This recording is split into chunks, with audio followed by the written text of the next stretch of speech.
Good morning everyone. मैं रश्मि सिंह आप सभी का आधार आईसीएस के यूट्यूब चैनल पर स्वागत करती हूँ।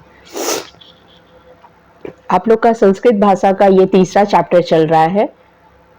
जो भी इस वीडियो को कंटिन्यू देख रही है, जो सीरीज चल रहा है डिटेल में, उसका ये थर्ड चैप्टर है। दैट मीन्स आपका भाषा विज्ञान, संस्कृत साहित्य का इतिहास और वैदिक साहित्य। तो ये जो फर्स्ट 2 चैप्टर्स है वो कंप्लीट हो चुका है, भाषा विज्ञान का और संस्कृत साहित्य के इतिहास का। तो जिन लोगों ने नहीं देखा है या स्टडी मटेरियल अवेलेबल नहीं है तो आप प्लेलिस्ट पे जाके चेक कर सकते हैं और पिछला जो भी वीडियोस है जो संस्कृत भाषा से रिलेटेड है वो आप देख सकते हैं। ठीक है, तो लास्ट क्लास में हम लोगों ने वैदिक साहित्य का जो वेद पोर्शन था वो कंप्लीट कर लिया है, ब्राह्मण कंप्लीट हो गया है।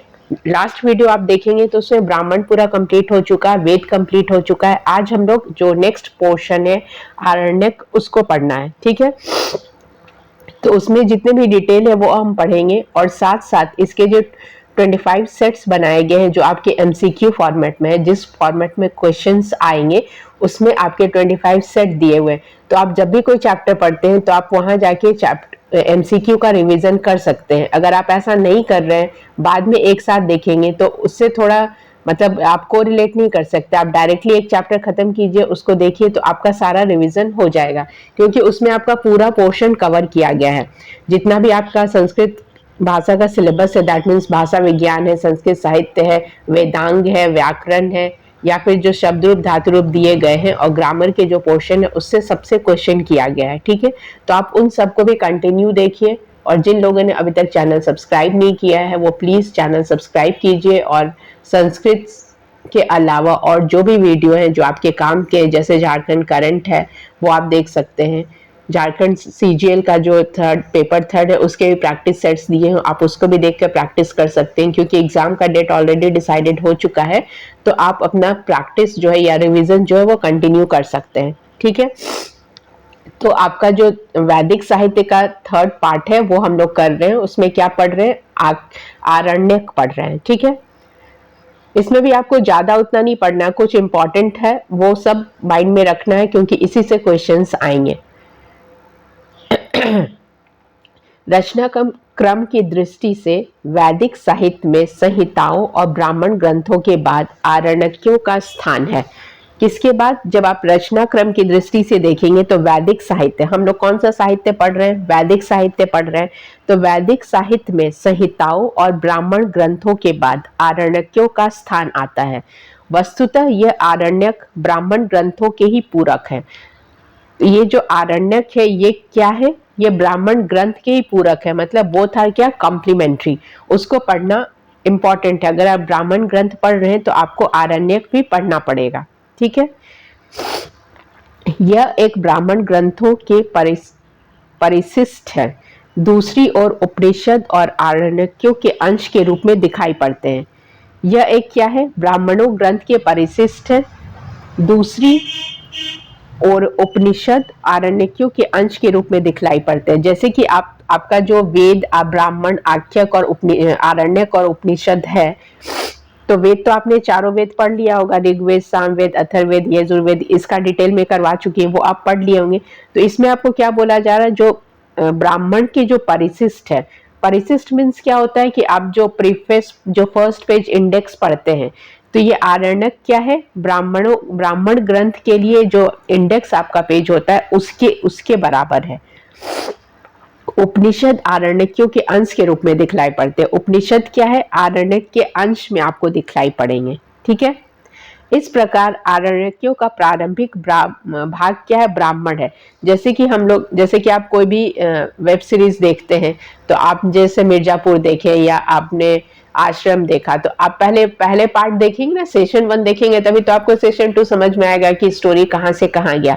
तो सेम इसी प्रकार का है कि आरण्यक का प्रारंभिक भाग क्या? ब्राह्मण है। जब तक आप ब्राह्मण नहीं पढ़ लेंगे, जितने भी ब्राह्मण कल मैंने आपको कराए हैं वो ब्राह्मण आप पढ़ेंगे, तभी आपको क्या होगा। इस प्रकार आरण्यकों का प्रारंभिक भाग ब्राह्मण है। पहले ब्राह्मण पढ़ते हैं, उसके बाद नेक्स्ट हम लोग क्या आएंगे, नेक्स्ट हम लोग आरण्यक में आएंगे। तो आपको पहला सेशन, कोई भी आप वेब सीरीज देख रहे हैं तो पहला सेशन कंप्लीट करना होता है। चाहे आप मिर्जापुर देखें तो पहला सेशन देखेंगे, उसके बाद जो सीजन 2 है वो आप देखेंगे। तो इस तरीके से आप पहले ब्राह्मण कंप्लीट करेंगे, उसके बाद आप आरण्यक पढ़ेंगे। और ऐसा भी नहीं कि जैसे जो भी वीडियो, मान लीजिए जिनका आज फर्स्ट वीडियो है, जो पहली बार संस्कृत सर्च करके देख रहे होंगे, वो पहला आप देखेंगे तो आपको बहुत चीजें क्लियर नहीं हो पाएंगी। इसके लिए आपको बैक जो आपका वैदिक साहित्य जहां से मैंने स्टार्ट किया वो देखना जरूरी होगा, क्योंकि आपको वेद देखना पड़ेगा, वेद का पूरा डिटेल पढ़ना होगा, फिर ब्राह्मण पढ़ेंगे, फिर आप आरण्यक पढ़ेंगे। तो सेम इसी प्रकार क्या है कि जब आप ब्राह्मण पढ़ लेते हैं तभी आपको आरण्यक जो है वो आपको क्लियर कंसेप्ट उसका समझ में आएगा। तो इस प्रकार आरण्यकों का प्रारंभिक भाग क्या है, ब्राह्मण है, और अंतिम भाग क्या है, उपनिषद है। आप देख रहे होंगे आपके सिलेबस में उपनिषद लास्ट में, तो आप ऐसा नहीं कर सकते कि पहले उपनिषद पढ़ लिए। जैसे कुछ लोग होंगे कि रैंडमली कहीं से भी कुछ पोर्शन निकाल के आप रैंडमली ग्रामर तो पढ़ सकते हैं, या जो आपका वो वाला चैप्टर है साहित्य, जो आपका स्टोरी वाला चैप्टर है, गद्य पद्य वाला, कि आप कभी भी मन किया तो आपने अभिज्ञान शकुंतलम निकाल के पढ़ लिया, या किराता अर्जुनियम का कोई भी प्रथम सर्ग पढ़ लिया। लेकिन इसमें क्या है, आपको अगर समझना है तो आप पहले वेद कंप्लीट करेंगे, फिर ब्राह्मण करेंगे, फिर आरण्यक करेंगे, और देन क्या करेंगे, उपनिषद करेंगे। ये सारा एक सीरीज में चल रहा है, ठीक है।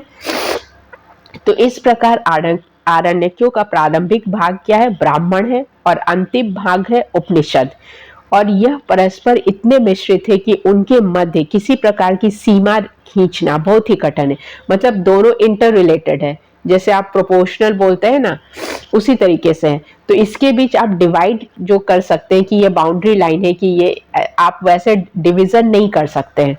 तो ये क्या है, पारस्परिक बहुत मिले हुए हैं, मिश्रित हैं। तो इस प्रकार आरण्यकों का प्रारंभिक भाग क्या है, ब्राह्मण है, और अंतिम भाग है उपनिषद। और यह परस्पर इतने मिश्रित हैं कि उनके मध्य किसी प्रकार की सीमा खींचना बहुत ही कठिन है। ये ऐसा नहीं हो सकता है। ब्राह्मण ग्रंथों में उन यज्ञों का वर्णन है। अब आपने लास्ट क्लास अगर देखा होगा वीडियो, तो उसमें मैंने सारे ब्राह्मण कंप्लीट करवा दिए। तो ब्राह्मण ग्रंथ में क्या है, उन यज्ञों का वर्णन है जो बहुत ही जटिल कर्म कांड वाले हैं। कल अगर आप वीडियो देखे होंगे तो उसमें कितने कांड है, कंडिकाएं हैं, पंचिकाएं हैं, वो सारा डिटेल में बता चुकी हूँ। तो ब्राह्मण ग्रंथों में उन यज्ञों का वर्णन है। कौन से यज्ञ का वर्णन यहाँ पे किया जाता है, जो बहुत ही जटिल कर्म कांड वाले हैं। मतलब ऐसे कर्म जो बहुत ही, जिसमें कर्म कांड क्या होते हैं, बहुत डिफिकल्ट वाले हैं, वैसे कर्म कांड वाले हैं। उनमें अधिक धन सामग्री लगती है। मतलब आप कोई भी चीज अगर प्लान कर रहे हैं तो उसके पीछे आप एक रफ एस्टिमेट बनाएंगे कि आपका क्या खर्चा है, क्या इंफ्रा उसमें क्या लग रहा है। तो ब्राह्मण ग्रंथ के जो यज्ञ कर्म कांड होते हैं उसमें क्या है, अधिक धन सामग्री लगती है। अतः उन्हें गृहस्थी, राजा एवं धनी व्यक्ति ही कर सकते हैं। तो उसमें वही कर सकते हैं जिनके पास पहले से आपका जो एस्टिमेटेड मनी है वो आप पहले से रख लिए कि हाँ इतने का मैं यज्ञ हवन करे आएंगे, इतने का ये कराएंगे, इतने का वो करवाएंगे, ठीक है। तो उसमें उन्हीं लोग उसको ऑप्शन ले सकते हैं जो गृहस्थी है, राजा है एवं धनी व्यक्ति कर सकते हैं।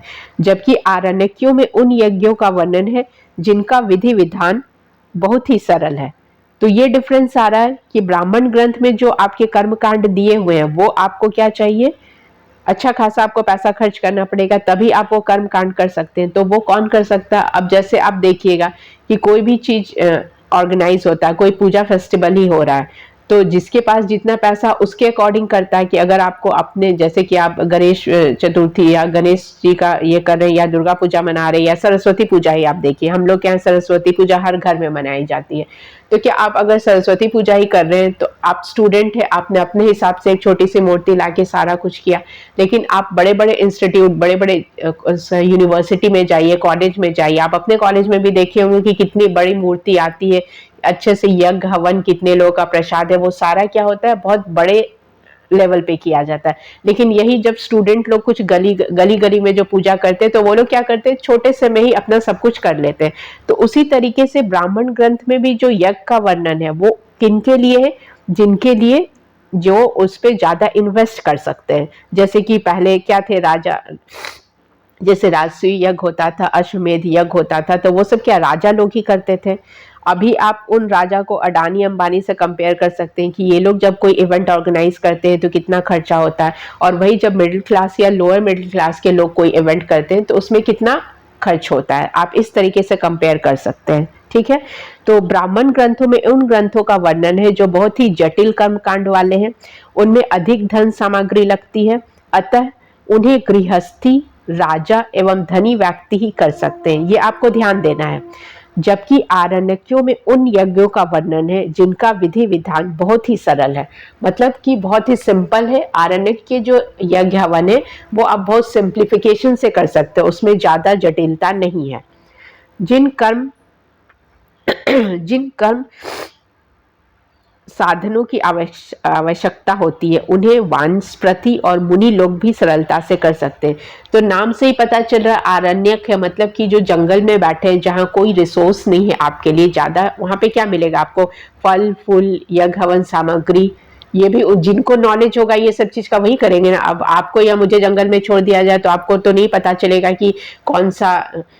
अब जो बहुत जानकार है, जिन्होंने बॉटनी या ये सब पढ़ा हुआ है, या जो साइंटिस्ट है वो पता एक हर्ब को लेके बता सकते हैं कि इसमें क्या, इसका क्या यूज होता है। बहुत लोगों को तो पता भी नहीं होता है कि किस चीज से क्या यूज हम लोग करते हैं। अब आजकल आप यूट्यूब या गूगल सर्च करके देख लेते हैं कि हाँ इसका ये यूज है, उसका यूज हो। जैसे कि प्याज का ही देखिए, प्याज का रस बाल में लगाया जाता है। तो पहले जो जानते थे वही जानते, लेकिन अभी क्या आप यूट्यूब खोल के कोई भी लेक्चर दे देता है किसी भी मैटर पे, चाहे उसको पता हो या ना हो। यूट्यूब पे देखें और आपको लेक्चर दे देंगे कि ऐसे करो, वैसे करो, ये करो, वो करो। अपना जो पर्सनल नॉलेज है वो नहीं है। तो वो जो एक साइंटिफिक अप्रोच है वो तो अब आया है ना। पहले तो जो ऋषि मुनि थे उनको ही पता था, या जो जानकार थे उनको ही पता था कि कैसे क्या किया जाता है। और अब क्या है, कोई भी चीज आप सर्च करें, thanks to Google and YouTube की, आप कोई भी चीज सर्च करते हैं आपको वहां पे वो चीज मिल जाता है। तो आप किसी के भी सामने अपना बखान कर सकते हैं, हाँ कि इसको ऐसे करना चाहिए, उसको ऐसे करना चाहिए, आपको ये नहीं पता, आपको वो नहीं पता। तो उन लोगों को इसलिए पता है कि आप अपना टाइम उसमें स्पेंड कर रहे हैं। जो जरूरी काम है उसको छोड़ के आप अपना 1.5 GB डेटा जो है उस चीज में दे रहे हैं। कोई भी इंपॉर्टेंट काम आप छोड़ रहे होंगे तभी तो आप अपना दिन भर का सारा टाइम उस पर दे के उस पर स्पेंड कर रहे हैं कि आप किसी के सामने आप उस चीज को बता सके कि ऐसे होता है, वैसे होता है। तो ये भी अच्छा आप कर सकते हैं, इसमें भी आपका अच्छा टाइम पास होता है। तो पहले क्या था, आरण्यक मतलब जंगल में जो ऋषि मुनि रहते थे वो तो ज्ञानी होते थे, तो उनको पता था कि किससे हम हवन कर सकते हैं, कौन सा पुष्प किस भगवान को चढ़ाना है। तो ये सब नॉलेज तो उनको था ही। तो यहाँ पे मेन बात क्या है, आपको ये बताया जा रहा है कि आरण्यक का जो यज्ञ हवन है वो बहुत कम पैसे में ऑर्गेनाइज हो सकता था, और ब्राह्मण ग्रंथ में जो यज्ञ हवन दिए हुए हैं उसके लिए आपको अच्छा खासा इन्वेस्टमेंट करना पड़ सकता था, तभी आप उसको मतलब प्रॉस्परसली कर सकते थे।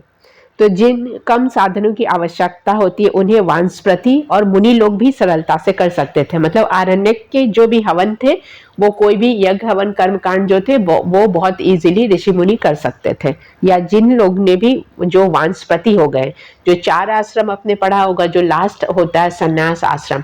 तो जो सन्यासी लोग होते हैं उनके पास कहाँ इतना पैसा है कि आप अच्छे से कोई भी चीज ऑर्गेनाइज करें, तो वो जो भी उनको रिसोर्स अवेलेबल था वो उनसे कर सकते थे। ब्राह्मण ग्रंथों का मुख्य विषय यज्ञ अनुष्ठान है। अब आप देखिए कि ब्राह्मण ग्रंथ जो है उसमें मुख्य विषय मेन क्या है, यज्ञ अनुष्ठान। मतलब कोई भी अनुष्ठान यज्ञ के बिना पूरा नहीं हो सकता है। जबकि आरण्यकों का मुख्य विषय यज्ञों के मूल में रहने वाले आध्यात्मिक तत्वों की मीमांसा है, एक दार्शनिक विचार है। मतलब कि ब्राह्मण ग्रंथ में जो दिया है उसमें क्या है, आप हर चीज में यज्ञ हवन करेंगे, ठीक है, एक बड़े अनुष्ठान को, मतलब कि कोई भी चीज आप करेंगे तो एज एन इवेंट करेंगे। लेकिन आरण्यक में क्या है, यज्ञों के मूल में रहने वाले आध्यात्मिक तत्वों की मीमांसा, जो उसका मूल चीज है वो चीज आपको क्या है आरण्यक में दिखेगा। मतलब जो समरी, जो जिस्ट होता है, मतलब जो कि बहुत जरूरी है, उसके बिना काम नहीं चल सकता। जैसे हम लोग क्या करते हैं, बेसिक नीड जिसका है तो बेसिक नीड को पूरा करना या एक लग्जरियस लाइफ जीना, ये डिफरेंस होता है। तो यही डिफरेंस आप इसमें भी देख सकते हैं कि आरण्यक जो हो रहा है, आरण्यक के जो भी कर्म कांड है, यज्ञ है, वो क्या है, जो आपकी जरूरत है, जो आपकी इच्छा है या जो जरूरत है उसकी पूर्ति हो रही है। लेकिन ब्राह्मण ग्रंथ में क्या हो रहा है, ब्राह्मण ग्रंथ के ये जो यज्ञ हवन जो भी है, आप उसमें देखेंगे कि उसमें रोगों को दूर करने का भी मंत्र है, बहुत सारे मंत्र ऐसे दिए हुए हैं जो कोई आपके घर में कोई प्रॉब्लम चल रहा है तो उस चीज को दूर करने का भी मंत्र है, तो उसमें आपको सब चीज का मिल गया है। लेकिन आरण्यक में का मुख्य विषय क्या है? यज्ञों के मूल में रहने वाले, जो आपका जो समरी है जो बहुत जरूरी है, वही चीज आपका यहाँ पे पूरा हो सकता है, और जिसके लिए आपको ज्यादा, आप लोकल लैंग्वेज में बोले तो आपको जिसके लिए ज्यादा खर्चा नहीं करना है, आप बहुत ही कम सोर्सेस में, कम रिसोर्सेस में वो चीज आप अपना काम कर सकते हैं। तो आरण्यकों का मुख्य विषय क्या था? यज्ञों के मूल में रहने वाले आध्यात्मिक तत्वों की मीमांसा है, और ये क्या है? दार्शनिक विचार है। जो बड़े बड़े थिंकर्स, फिलोसफर्स जो होते हैं, जो कम में ही संतुष्टि जिनको हो जाता है, वैसे चीज आपको क्या मिलेंगे? आरण्यक में मिलेंगे। ठीक है। अब आप देखते हैं आरण्यकों का स्वरूप क्या है, यह भी इंपॉर्टेंट है आपको। स्वरूप मीन्स ये किस चीज से बना। आरण्यक मीन्स क्या होता है? आरण्य मतलब क्या होता है? जंगल। ठीक है, तो ये तो बेसिक चीज है। जैसे आप पर्यायवाची पढ़ते हैं जंगल का, तो आप उसमें ये शब्द देखेंगे आरण्यक। अरण्य भवम, आरण्यकम अर्थात अरण्य में रहने वाला क्या कहलाता है? आरण्यक कहलाता है। मतलब जंगल में रहने वाला क्या कहता है? जंगल में रहने वाला, जैसे हम लोग कॉमन लैंग्वेज में क्या बोलेंगे? जंगली बोलेंगे। तो इसको थोड़ा सा आप सोफिस्टिकेटेडली बोल सकते हैं कि आरण्य में रहने वाला जो ज्ञान प्राप्त करता है, जो जंगल में रह के जो ज्ञान प्राप्त कर रहा है, उसको क्या बोलते हैं? आरण्यक कहते हैं। आरण्यक ग्रंथों में अरण्य में रहने वाले मुनियों और वानस्पतियों के लिए उपयुक्त यज्ञ आदि हवन के विधान के साथ साथ ब्रह्म आदि तत्वों का विवेचन भी हुआ है।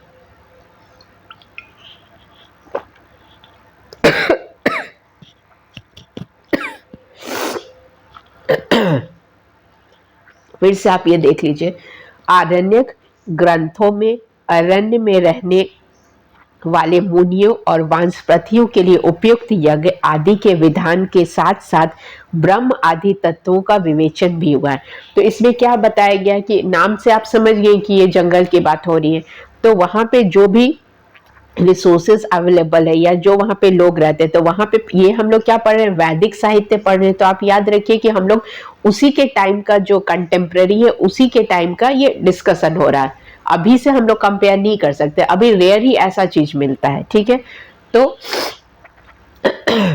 मुनियों और वानस्पतियों के लिए जो ऋषि मुनि थे या जो सन्यास ग्रहण कर लिए हैं, अपने जो गृहस्थ आश्रम को छोड़ के सन्यास आश्रम में चले गए, उनके लिए ये उपयुक्त यज्ञ आदि के विधान के साथ साथ ब्रह्म आदि तत्वों की विवेचन भी हुआ है।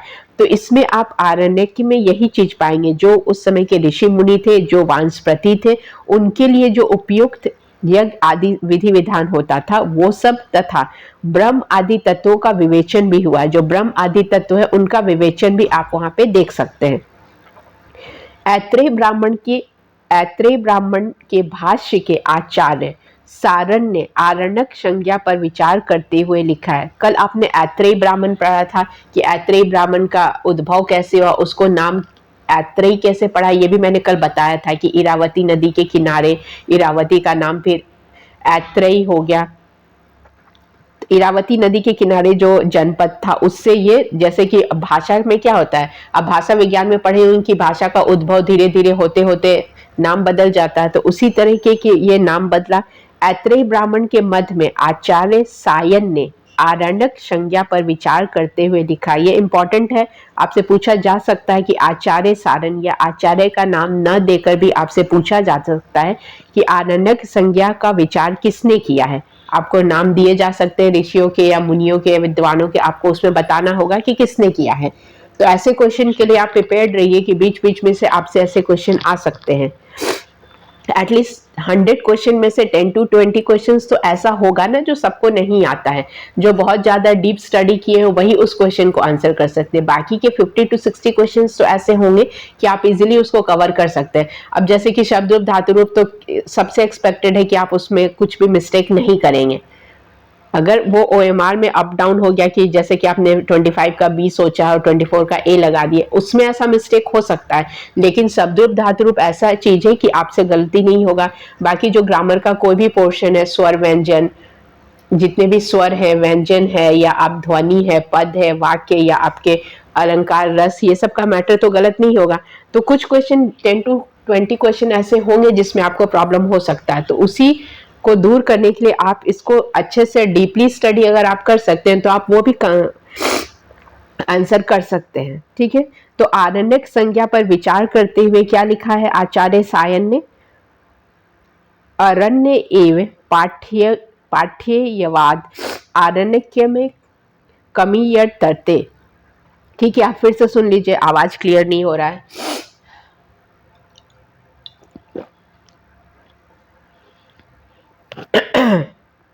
अरण्य एवं पाठ्यवाद आरण्यक में तिर्यते। ठीक है, तो इसका अर्थात मतलब इसका मतलब क्या हुआ? अर्थात अरण्य में पाठ किए जाने से ही आरण्यक कहलाते हैं। तो ये तो आप समझ ही गए कि जो जंगल में रह के जो पाठ किया जा रहा है, जो हवन या यज्ञ किया जा रहा है, उसी के नाम से इसका क्या पड़ गया है नाम? आरण्यक कहलाया है।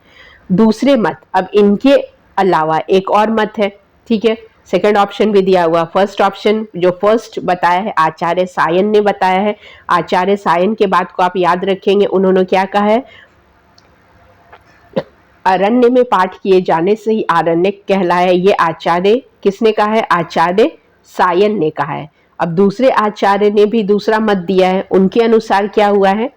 दूसरे आचार्य जो है उनका नाम क्या? अरणी। इनका नाम दूसरे मत के अनुसार अरणी नाम से माना गया है कि लड़की से यज्ञ की अग्नि तैयार की जाती है।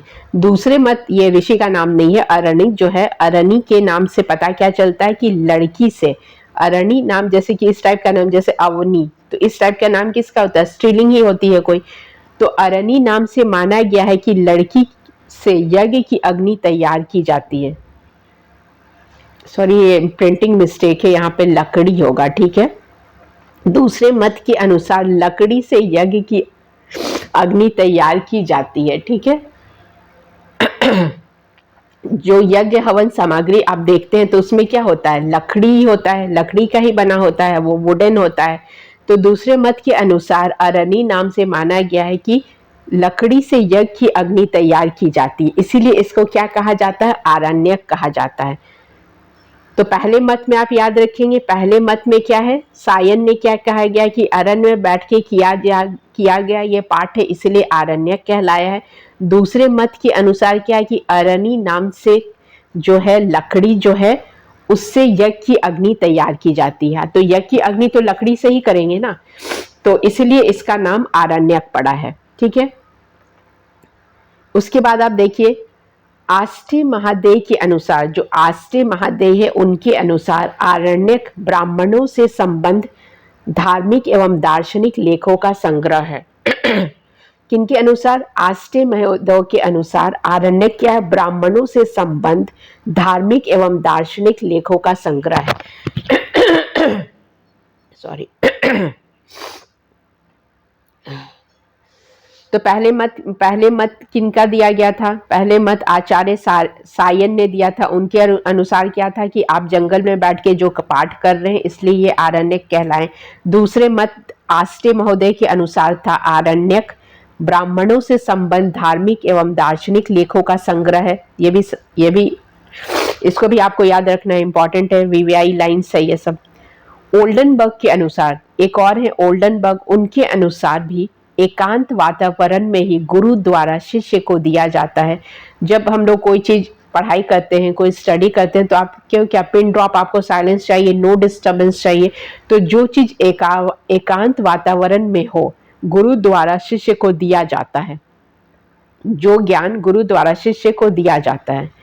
आरण्यकों के अनुसार देवताओं को लक्ष्य बनाकर अग्नि में हवि देना ही यज्ञ है। अकॉर्डिंग टू आरण्यक, देवताओं को लक्ष्य बनाकर, मतलब आपका एम क्या है, ऑब्जेक्टिव क्या है? देवताओं को लक्ष्य बनाकर अग्नि में जो हम लोग हवि देते हैं, हवन जो डालते हैं, देना ही यज्ञ नहीं है, अपितु यह संपूर्ण विश्व की यज्ञ रूप है। तो ये जो हम लोग दे रहे हैं तो ये क्या है? अपितु ये संपूर्ण विश्व ही यज्ञ रूप है। ये जो पूरा यूनिवर्स है, पूरा वर्ल्ड है, वही क्या है? एक यज्ञ रूप है। सिर्फ जो हम लोग ये किसके अनुसार है, ये जो हम लोग पढ़ रहे हैं अकॉर्डिंग टू थिंकर कि ओल्डनबर्ग ने क्या कहा या सायन ने क्या कहा या आष्टे महोदय ने क्या कहा है, उनके अनुसार पढ़ रहे हैं। ठीक है, तो आरण्यकों के अनुसार देवताओं को लक्ष्य बनाकर अग्नि में हवि देना ही यज्ञ नहीं है, अपितु यह संपूर्ण विश्व ही यज्ञ रूप है। उनके अनुसार यज्ञ आदि के द्वारा प्राप्त होने वाला आदि का सुख नाशवान है, वह सदा रहने वाला नहीं है। तो उनके अनुसार क्या है कि ये जो सुख है, कोई भी चीज हमेशा तो नहीं रहता है, वो एक साइकिल है, वो कभी सुख है तो कभी दुख है। आपने अनिल कपूर की ईश्वर मूवी देखी होगी, उसमें ये गाना है, आगे सुख है तो पीछे दुख है, इस टाइप का कुछ गाना है, ठीक है। तो कोई भी चीज है क्या है, वो हमेशा नहीं रहता है, nothing is permanent in this universe, वो क्या है, वो चेंज होता ही है, ठीक है। तो उनके ये जो कहा गया है कि सुख नाशवान है, कोई भी सुख है तो वो हमेशा नहीं रहेगा, या कोई भी दुख है तो हमेशा नहीं रहेगा। कोई भी चीज परमानेंट नहीं है, वो हमेशा चेंज होता रहता है। समय का जो साइकिल है वो हमेशा चक्र है, वो घूमता ही रहता है। आप कभी भी देखेंगे तो कोई इंसान एक ही मूड में नहीं रहता है कि हमेशा खुश है। इंसान तो हमेशा खुश वैसे भी नहीं रह सकता है। वो उनके लाइफ में जो भी है, कोई भी ह्यूमन बींग्स है तो हर स्टेजेस होते हैं लाइफ में, तो वो सबके लाइफ में ऐसा चलता रहता है। तो यहाँ पे कहा गया है कि उनके अनुसार यज्ञ आदि द्वारा प्राप्त होने वाला यह आदि सुख नाशवान है, वह सदा रहने वाला नहीं है। तो कोई भी चीज क्या है, परमानेंट नहीं है, हमेशा चेंज होता रहता है। ऐसा किसमें आपको मिलेगा, आरण्यक में कहा गया है, ठीक है। वास्तव में आरण्यकों में कर्म कांड और ज्ञान कांड का समन्वय हुआ है। आरण्यक में आप क्या देखेंगे, जो कर्म कांड है और ज्ञान कांड है, दोनों का क्या है, समन्वय हुआ है।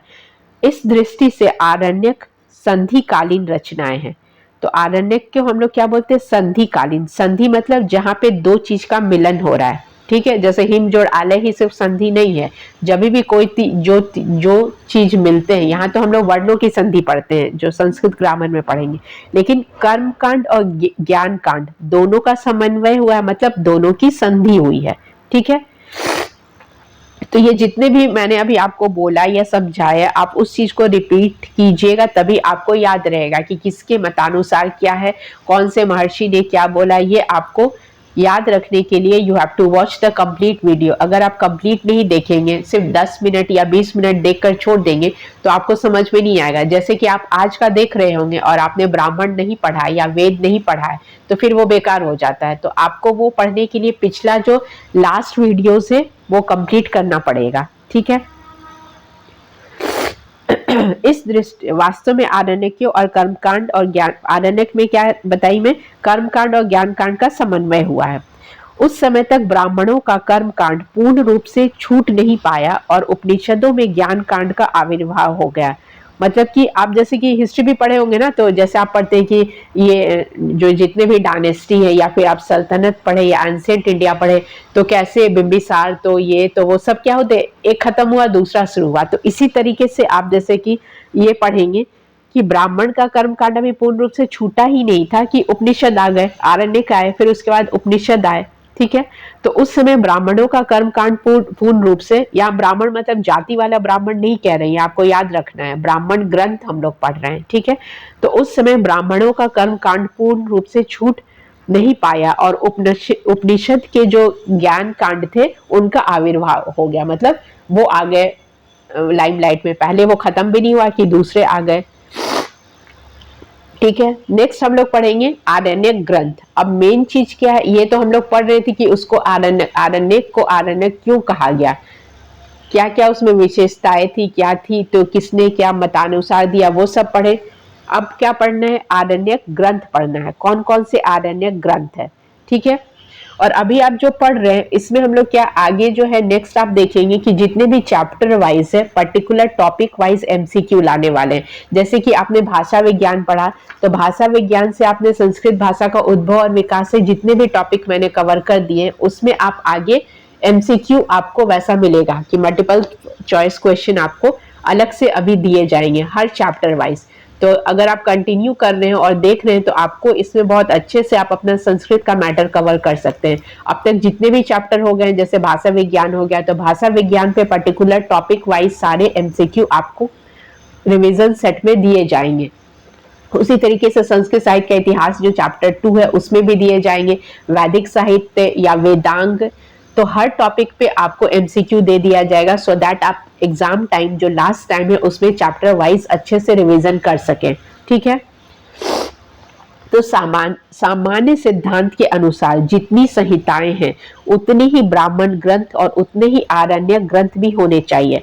सामान्य सिद्धांत के अनुसार कल आपने देखा था कि कितनी संहिताएं थी, तो सेम आरण्यक ग्रंथ में भी आप देखेंगे कि सामान्य सिद्धांत के अनुसार जितनी संहिताएं हैं उतने ही ब्राह्मण ग्रंथ और उतने ही आरण्यक ग्रंथ भी होने चाहिए। किंतु आजकल केवल 8 ही आरण्यक उपलब्ध हैं। कितने उपलब्ध हैं? 8। अगर 8 उपलब्ध है तो आपको उसके नाम याद होने चाहिए, जो कि निम्नलिखित हैं। क्या क्या है? ऋग्वेद के आरण्यक। अब ये जो है वेरी इंपॉर्टेंट टॉपिक है, ये आपको याद रखना पड़ेगा।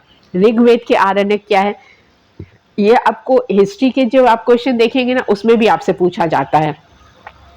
तो ऋग्वेद के आरण्यक कौन कौन से हैं? ऐत्रेयी आरण्यक और सांख्यायन आरण्यक। ये आपको याद रखना है।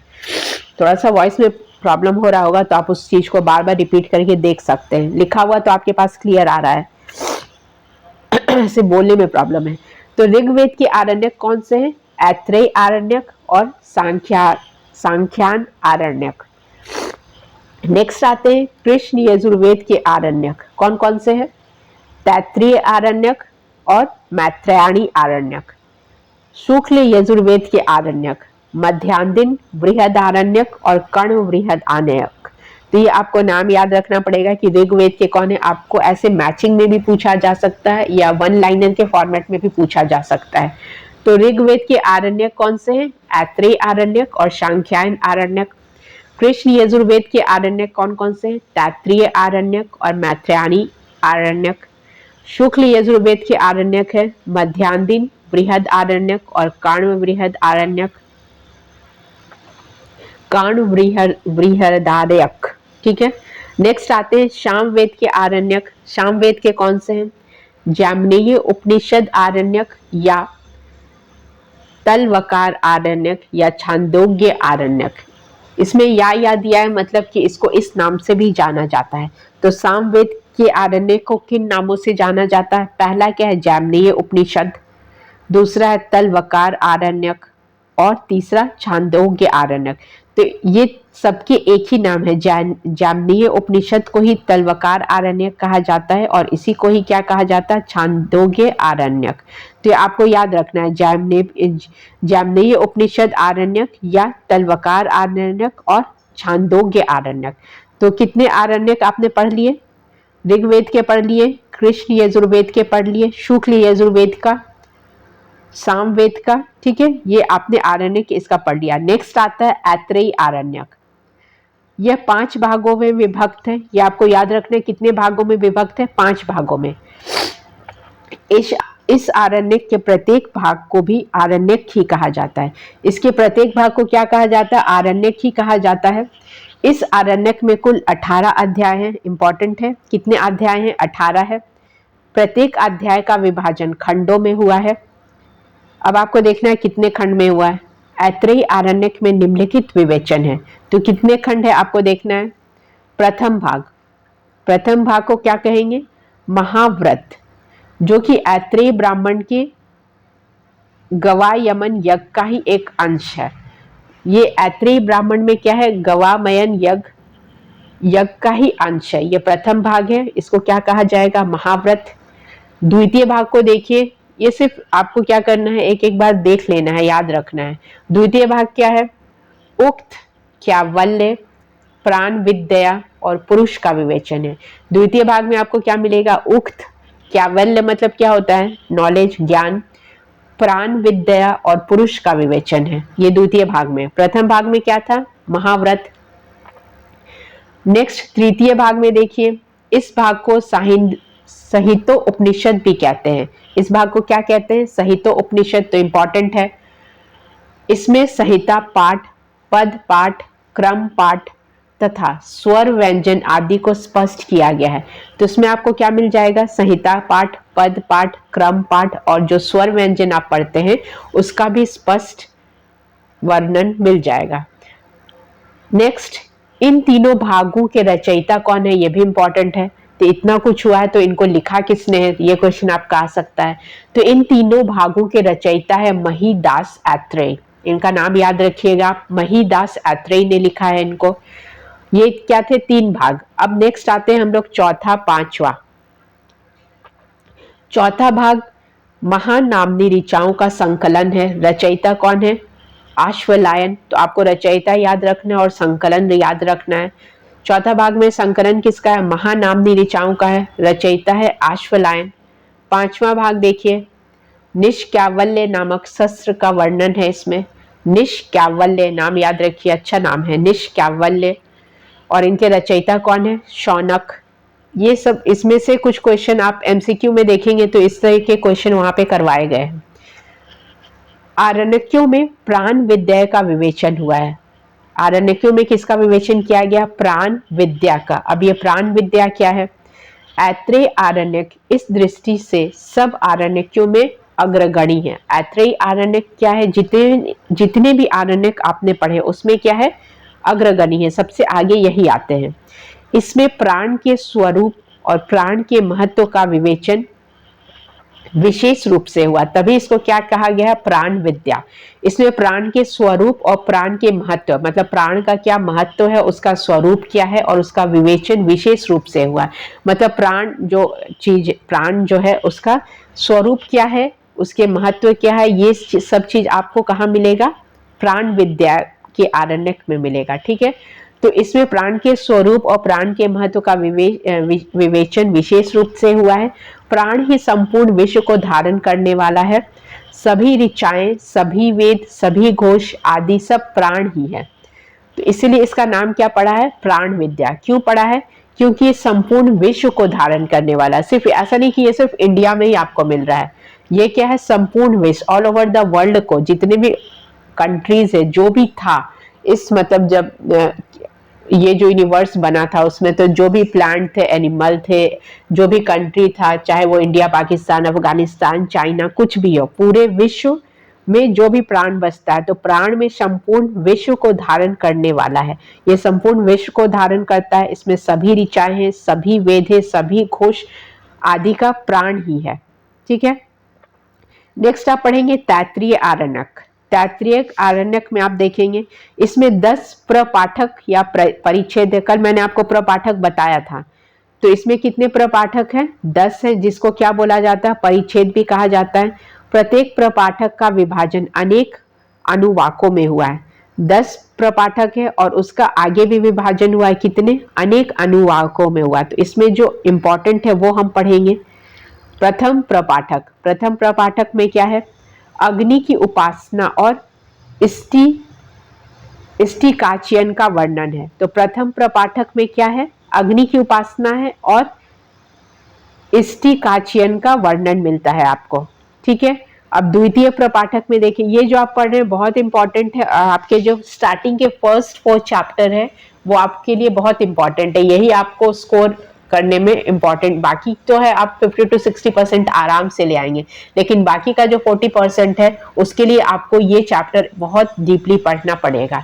भाषा विज्ञान हुआ, संस्कृत साहित्य का इतिहास हुआ, वैदिक साहित्य और वेदांग, ये बहुत इंपॉर्टेंट है। तो उस इंपॉर्टेंट टॉपिक को ही अभी मैं कवर कर रही हूँ, तो please pay attention and try to watch the complete video. आप कंप्लीटली नहीं देखेंगे तो आपका बहुत हो सकता है कुछ इंपॉर्टेंट क्वेश्चन आने वाला है वही छूट गया हो। तो द्वितीय प्रपाठक में क्या था? स्व अध्याय और पंच महायज्ञों का विवेचन है। प्रथम प्रपाठक में क्या है? अग्नि की उपासना। कोई भी काम हम लोग स्टार्ट करते हैं तो हवन से ही करते हैं, अग्नि ही जलाते हैं सबसे पहले, तो उसमें अग्नि की उपासना है और इष्टिकाचियन का वर्णन है। द्वितीय प्रपाठक में क्या है? स्व अध्याय, जो सेल्फ स्टडी बोलते हैं, स्व अध्याय और पंच महायज्ञों का विवेचन है। इस प्रपाठक में गंगा और यमुना के मध्य स्थित देश को अत्यधिक पवित्र कहा गया है। वैसे देश जो गंगा और यमुना के मध्य में स्थित है वो अत्यधिक, मतलब वेरी प्योर है, वो अत्यधिक सेक्रेड कहा गया है उनको, और बताया गया है कि उनमें मुनिगण रहते हैं। तो आप लोग खुश हो जाइए, जो जो गंगा और यमुना के मध्य में रहते हैं वो क्या है? मुनिगण रहते हैं, मतलब सारे श्रेष्ठ पर्सन वहीं पे रहते हैं। कहाँ पे? गंगा और यमुना के मध्य में। ऐसा किसमें कहा गया है? द्वितीय प्रपाठक में। तृतीय प्रपाठक देखिए, इसमें क्या कहा गया है? चातुहोत्र चिति के लिए उपयोगी मंत्र है। जो चातुहोत्र होता है उसके लिए इसमें उपयोगी मंत्र दिया हुआ है। चतुर्थ प्रपाठक में क्या है? प्रज्ञ वर्ग के लिए उपयोगी मंत्रों का संकलन, कुरुक्षेत्र और खांडव नामक स्थलों का उल्लेख है। तो आपसे पूछा जा सकता है कि कहाँ पे कुरुक्षेत्र या खांडव नामक स्थलों का वर्णन है, तो आप ये नहीं लगा सकते कि महाभारत में है, लेकिन आपसे वैदिक वाला पूछा जा रहा है, जो चतुर्थ प्रपाठक है वो पूछा जा रहा है। तो कुरुक्षेत्र और खांडव नामक स्थलों का उल्लेख कहाँ मिल रहा है आपको? चतुर्थ प्रपाठक में। नेक्स्ट आइए, पंचक प्रपाठक। यज्ञ से संबंधित अनेक संकेत इसमें मिलते हैं कि यज्ञ हवन कैसे करना, उसके सिंबल्स आपको मिल जाते हैं। षष्ठ प्रपाठक में आप देखिए, षष्ठ में क्या? पितृमेध संबंधी मंत्र। पितृमेध जो यज्ञ है उसको कैसे करना, उससे संबंधित ऋचाएं और मंत्र संहिताएं आपको सब मिल जाएगा। सप्तम से नवम प्रपाठक, सप्तम से और नवम प्रपाठक में आपको क्या मिल जाएगा? इस अंश को तैत्रीय उपनिषद भी कहा जाता है। तो सप्तम से नवम जो आता है इसको क्या कहा गया है? तैत्रीय उपनिषद भी कहा गया है, क्योंकि आपने पढ़ा है कि ब्राह्मण और उपनिषद दोनों का आपको आरण्यक में मिलता है, तो इसको तैत्रीय उपनिषद भी कहा गया है। किसको? सप्तम और नवम प्रपाठक को।